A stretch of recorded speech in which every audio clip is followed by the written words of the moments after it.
Today you have to do the activity number 1 on page 13. What do you have to do on this page? The first thing you have to do is to read.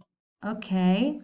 You have to read these words. Okay? Nose, eyes, ears, head, legs, arms, hands.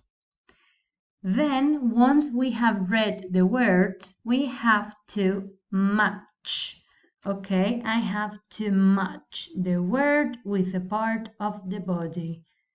I match nose with the nose. I match eyes with the eyes. I match ears with the ears, okay, and so on. And last thing you have to do is to color, okay, color this girl beautiful. Bye bye, butterflies.